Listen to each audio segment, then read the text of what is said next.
It started with a text message. Rain was coming down hard that night. Detective asterisk Nia Coleman asterisk lay bleeding on the pavement, her blood washing into the gutters outside an abandoned lot on the edge of Eastbridge. Her last act wasn't to call for help. She didn't scream. She sent a single message to her husband, Elijah. Attached was a folder.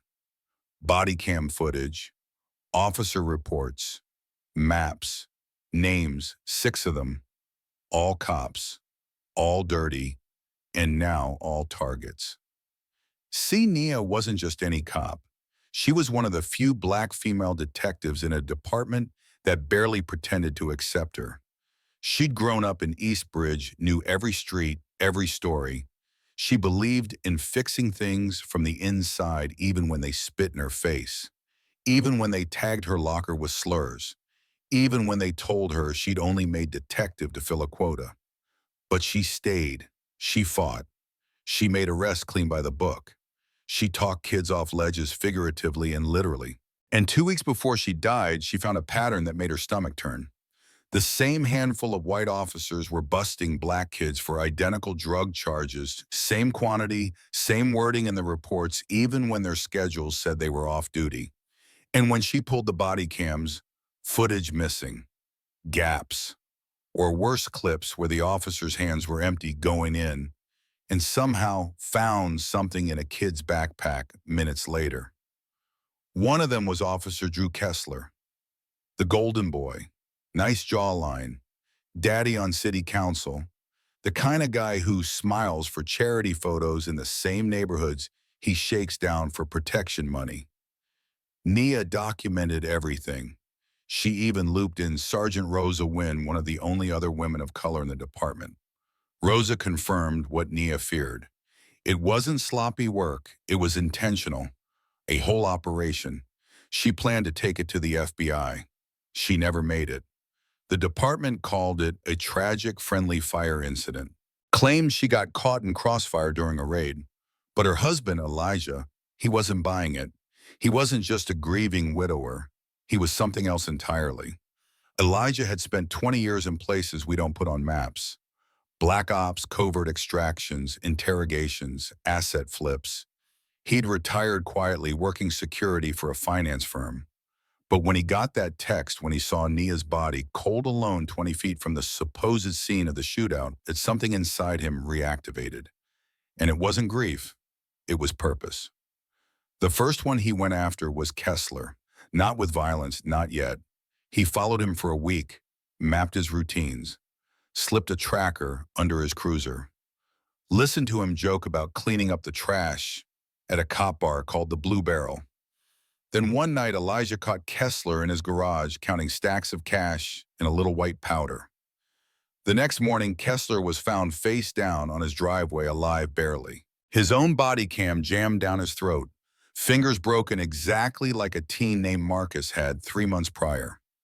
A flash drive taped to his chest showed Kessler planting evidence on that same kid. Evidence the department claimed had been corrupted. It sent a message loud and surgical. He wasn't here to kill, he was here to dismantle. Word spread. Officer Laird, one of the 6, fled town, never made it past the county line. Elijah caught him on an access road. The man who once laughed about teaching punks a lesson ended up crying, offering to name names in exchange for mercy. Elijah didn't lay a finger on him, just recorded him saying exactly that. Then came the real twist, Officer Noah Price, the youngest of the 6, the actual shooter. Elijah met him in an empty warehouse. Price came in jittery armed. Elijah walked in calm, hands visible. "She knew you were following her that night, didn't she?" Price broke. He spilled everything. The shooting had been ordered from the top. Captain Ryland, maybe even the judge.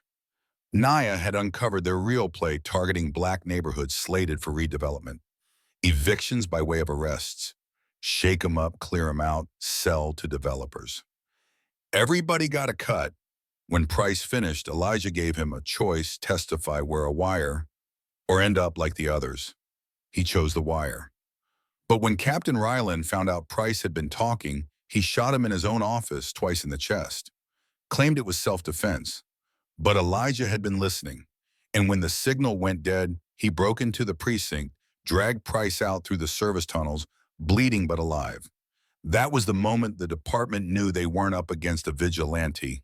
They were up against a ghost trained by the government. As more evidence dropped officers' offshore accounts footage of beatings maps tied to redevelopment projects, panic hit City Hall.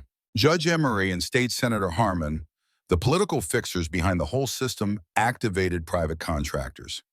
This wasn't just about dirty cops anymore. This was about power. Racism dressed in budget meetings and campaign donations. Harmon's goons torched the evidence warehouse. 2 rookies died in the fire. The city said it was electrical. That was the last straw. Even officers who'd stayed quiet started flipping. Rosa Wynn came out publicly. So did a local journalist, Trina Bell, who'd been sitting on years of complaints that never saw sunlight. The city became a pressure cooker. Then Harmon tried to disappear the last witness, Rosa. It backfired. Elijah had seen it coming. He saved her from an ambush and cornered Captain Ryland in the street. It was raining. Ryland pulled a gun, smirked. "She begged for you," he said, right before I put her down. Elijah almost lost it. But Rosa, battered and bleeding, called out, "This isn't what she died for." And Elijah stopped.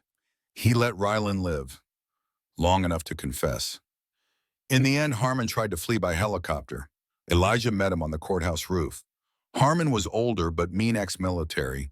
He tackled Elijah, tried to toss him off the edge. "I can give you anything," he screamed. "You already took everything," Elijah said. And this time he didn't let rage win. He zip-tied Harmon and handed him over. The system that killed Naya was cracked wide open. Cops prosecuted. A judge resigned in disgrace. A senator indicted. Federal oversight put the department under a consent decree. Elijah started a foundation in Naya's name scholarships for young Black students going into law enforcement and justice work. And on their anniversary, he brought her sunflowers. Told her the fight wasn't over, but people were finally paying attention. But just before he left the cemetery, his phone buzzed. An encrypted message from a server only Nia knew about. Inside, dozens of files. Connections to other cities, other departments, other judges. She hadn't just uncovered a ring in Eastbridge. She'd uncovered a national machine. And now it was Elijah's move.